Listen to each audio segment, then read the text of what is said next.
Gandang gabi mga masters, bali ngayon po ay 4 na videos po ma-upload ko po sa aking YouTube channel.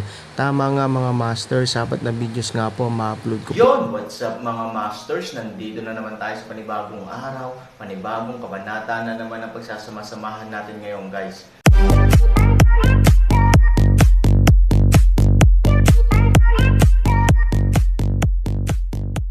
Bali mga masters, kung bago ka pa lang po sa aking YouTube channel, please click the subscribe button, lalong-lalo na po yung notification bell guys, para maging connected pa rin tayo sa isa't isa at maging updated kayo sa mga susunod ko pang video.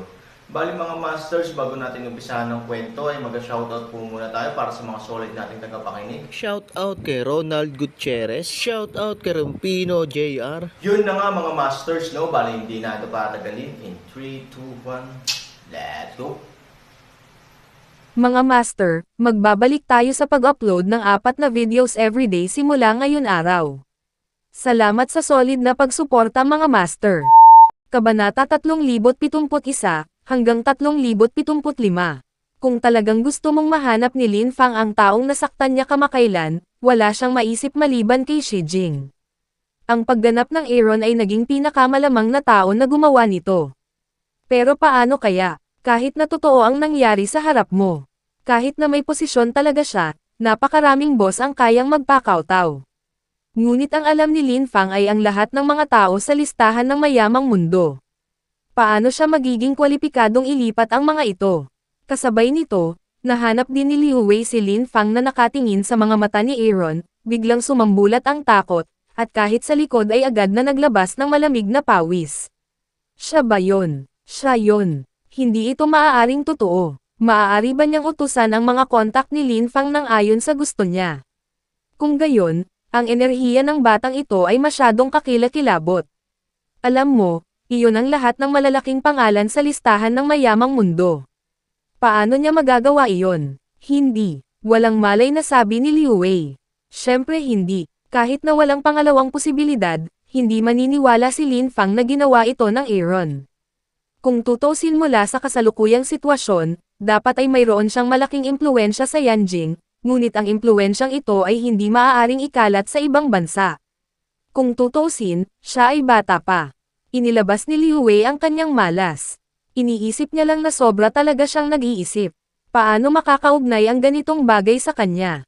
Tumanggo si Lin Fang, hindi na iniisip ang bagay na ito at ang Aaron, ngunit ang alalahanin ang mga bagay na ginawa niya bago umuwi, ay hindi isang pabaya, nasaktan ang asawa at anak ng isang malaking lalaki, o isang magkasintahan. Ngunit sa pagiging maingat ni Lin Fang, kung nangyari ang ganoong bagay, tiyak na maaalala niya ito, ngunit ngayon ay wala na siyang alaala sa kanyang isipan. Makalipas ang halos isang oras, sa wakas ay nakayanan ng Aaron ang mga may-ari na dumating upang magpakilala. Makapal na ang mga business card niya. Pagkaalis ng mga taong iyon, hindi itinapon ni Aaron ang kanyang business card, ngunit inilagay ito sa kanyang bulsa. Mukhang ang mga taong makakamit ang pagkakataon ay ang mga nanalo. Sila ay naaalala mo. Nakangiting sinabi ni Shi Jing kay Aaron na ang paglipat ni Aaron sa pag-alis ng kanyang business card ay dapat na isang pagkakataon para sa pakikipagtulungan sa pananaw ni Shi Jing. Ngunit ang hangarin ni Aaron na alisin ang kanyang business card ay hindi ang naisip ni Shi Jing. Lahat ng tao sa business card ay magiging blacklist ni Feng Chen. Sabi ni Aaron. Natigilan ang mukha ni Shi Jing. Naisip niya na nakuha na ng mga taong iyon ang pagkakataon. Hindi niya akalain na ganito na pala ang katapusan. Hiniling ni Aaron si Qinlin na magsalita. Ang sinumang nanliligalig sa kanya ay hindi makakakuha ng pagkakataon ni Feng Chen na makipagtulungan. Hindi ito biro, dahil hindi sila naniniwala sa kasamaan, natural na kailangang ipakita sa kanila ng Aaron kung ano ang ibig sabihin ng pagsasabi ng siyam na bagay sa isang salita.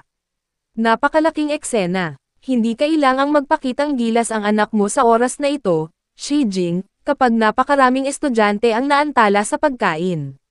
Sa oras na ito, umalangaw-ngaw ang hindi nasisiyahang boses ni Lin Fang. Dahil talagang naantala ng Aaron ang pagkain, nagpakita si Shi Jing ng isang paumanhin na ekspresyon at sinabi sa mga tao, ikinalulungkot ko talaga ang pagkaantala. Hahayaan ko silang maglingkod ng mabilis. Nothing. It's all small things. Hindi kami gutom o nagmamadali. Oo, hindi nagmamadali. Maraming oras. Shijing, napakapalad ng iyong anak na maging napaka-promising. Karamihan sa mga tao ay hindi nasisiyahan kay Shijing. Pagkatapos ng lahat, ang pagkaantala ay hindi mahaba, at hindi sila handang masaktan si Shijing. Sa status ng Aaron, kung mapalapit sila kay Shijing, baka matulungan ng anak nila si Shijing sa hinaharap. Paano nila lalabanan si Shijing? Sa pagtingin sa mga papuri mula sa mga kaklase na iyon, hindi nagalit si Lin Fang. Siya dapat ang focus ng buong audience. Dapat siyang pasayahin ng mga taong iyon. Ngayon paano magiging focus si Shijing? Shijing, napakaraming tao ang inimbitahan mong kumilos. Hindi ito mura. Nagpasya si Lin Fang na lagpasan ang ilusyong ito, at iniisip din niya na ang lahat ng ito ay peke. Intensyon ni Shijing na iligtas ang mukha, kaya inayos niya ang mga taong ito. Kung tutuusin, nasa gitna na ng kawalan ang pamilya ni Han. Paano magiging napakalakas ng Aaron? Lin Fang, hindi ako makakapag-imbite ng napakaraming boss. At saka, sino ang amo ng Longhovilla? I suggest you go and find out. Don't be so ignorant, sabi ni Shijing. Walang katuturan. Galit na galit si Lin Fang sa apat na salitang ito na hindi pa siya nakakita ng kahit ano sa matataas na uri sa ibang bansa, ngunit sinabi ni Shijing na wala siyang insight. Shijing, hindi mo ba naiisip na nakakatuwa kapag sinabi mo ito? Anong circle of people ang kinabibilangan ko? Anong klaseng bagay ka? Sinasabi mo pang ang wala akong insight. Galit na sagot ni Lin Fang. Ang Shijing ay hindi nangangahulugang isang malambot na persiman. Bagamat ayaw niyang sirain ang galit ng student union, ang mga salita ni Lin Fang ay ikinagalit niya. Gayunpaman, bago magsalita si Shijing, sinabi ni Aaron, tila ipinapaalala nila sa iyo na maging mahinahon, ngunit hindi mo pa rin naiintindihan. Panatilihing mababa ang profile. Ito ay isang pangungusap na binanggit ng lahat sa mga tawag sa telepono na ngayon lang. Nang sabihin ito ni Aaron, ang puso ni Lin Fang ay tila huminto sa pagbaril. Inisip lang niya kung ang bagay na ito ay maiuugnay sa Aaron, ngunit mabilis niyang itinanggi ang walang katotohanang ideyang ito, dahil hindi niya akalain na magkakaroon ng ganoon kalakas na enerhiya ang Aaron. Ngunit ngayon, malinaw na ipinapakita ng mga salita ni Aaron na ang nangyari ngayon ay may kaugnayan sa kanya. Dahil dito, tumayo si Lin Fang sa kinatatayuan. Talaga, siya na talaga. Pinakilos niya ang higit sa 10 tao mula sa listahan ng yaman sa mundo. Si Liu Wei lang ang nakakaalam kung ano ang nangyari kay Lin Fanggang, kaya ang sinabi ni Aaron ay lampas sa pangunawa ng ibang tao, ngunit ang epekto sa kanya ay walang kapantay. Namutla si Liu Wei, hindi na mamalayan na napaatras ng ilang hakbang, at si Lin Fang ay nagbukas ng medyo distansya, ayaw niyang pumila sa oras na ito Lin Fang.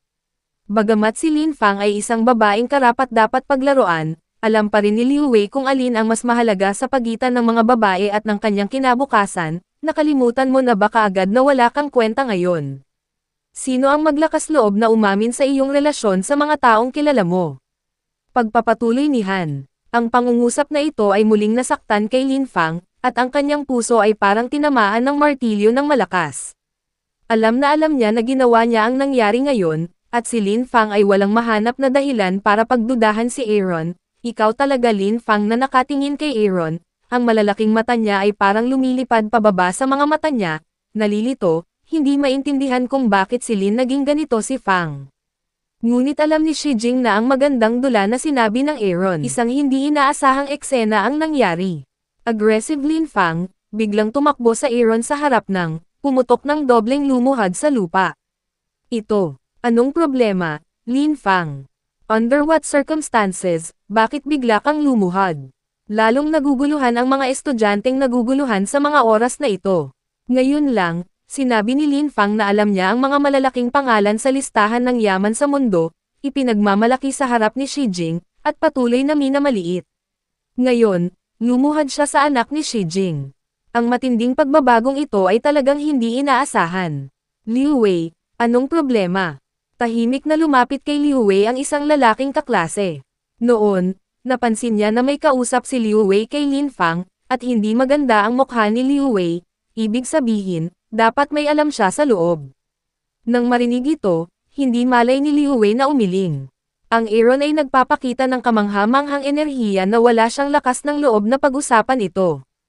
Nag-aalala siya na ang Aaron ay magagalit sa kanyang sarili, kaya ang kanyang panghabang buhay na pagsisikap ay malamang na maging tubig mula sa isang basket. Hindi ko alam. Sabi ni Liu Wei. Bakit hindi mo alam? Ngayon lang kita nakitang nakikipag-chat kay Lin Fang, at kung wala kang alam, matatakot ka ba? Tumanggi ang lalaking estudyante na paalisin si Liu Wei at nagpatuloy sa pagtatanong dahil curious talaga siya. Sa prinsipyo, ang posisyon ni Lin Fang ay hindi mababa, hindi banggitin ang pagkilala sa napakaraming malalaking tao, biglang lumuhad ang larawang ito ay talagang kakaiba. Don't ask. Ayokong madamay sa fish pond. Walang magawang sabi ni Liu Wei. Don't worry. You tell me that I will never tell anyone else. Don't you believe me? Sabi nung lalaki. Liu Wei disdained upang makita ang taong iyon ng isang mata, ang kanyang mga salita ay maaaring paniwalaan. Noong nag-aaral siya, isa siyang broken mouth, at isa rin siyang mahilig gumawa ng maliliit na ulat. Kung talagang sasabihin sa kanya, natatakot ako na aabutin ng 3 minuto para malaman ng lahat ng mga estudyante ang tungkol dito. Kung gusto mong malaman, tanungin mo ang anak ni Shi Jing. Sabi ni Liu Wei. Ang taong iyon disdained yang bibig, sinabi, ito ay hindi isang malaking deal, ang buong kaya mahiwaga, kawili-wili.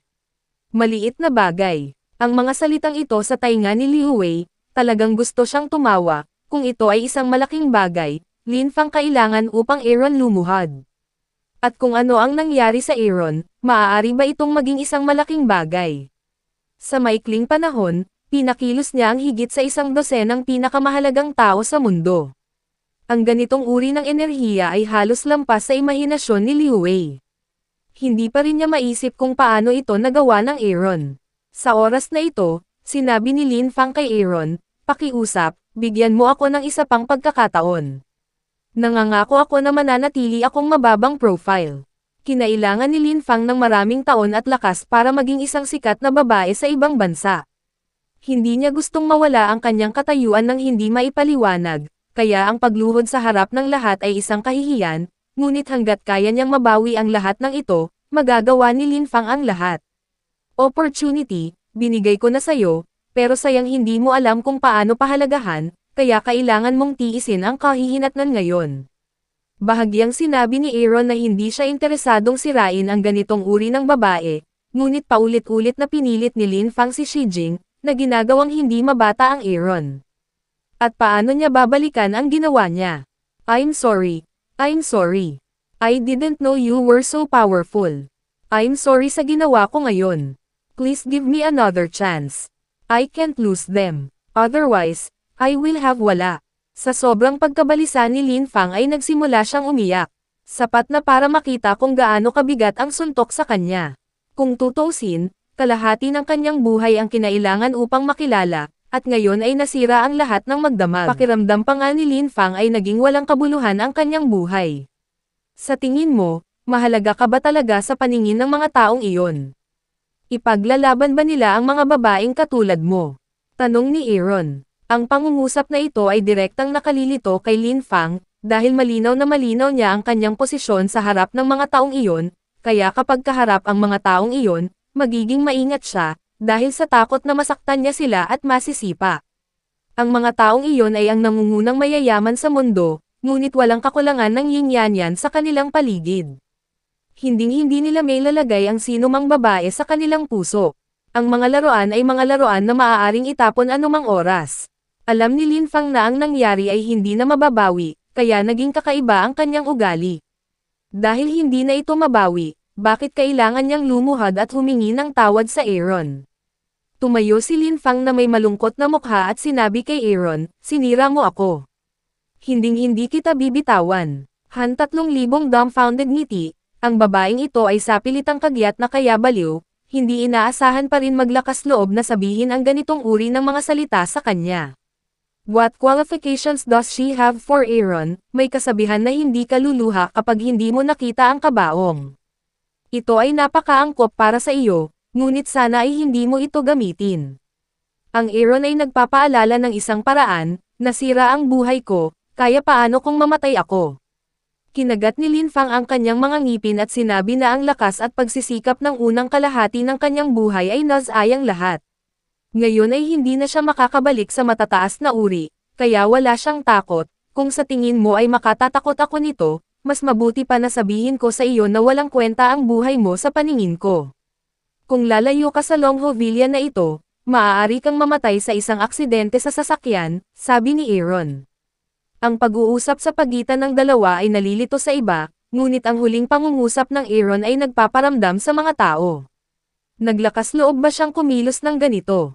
Bukod kay Liu Wei, maraming tao ang nag-iisip na talagang niloloko ni Aaron si Lin Fang listahan ng kapalaran at ayusin ang isang aksidente sa sasakyan sa sandaling ito. Nilinaw ni Liu Wei sa kanyang puso na anuman ang mangyari, hindi niya dapat saktan ang Aaron at Shi Jing pagkatapos ng muling pagsasama-sama ngayon, kailangan niyang talikuran ang ideya ni Shi Jing kung hindi, ang bangungot ni Lin Fang ay hindi niya nais na maulit ang pagkakamali ni Lin Fang kay Shi Jing, mas malala ang katapusan nitong nobela. Yun na nga mga masters, no? Bali panibagong kabanata na naman yung natapos natin ngayong gabi.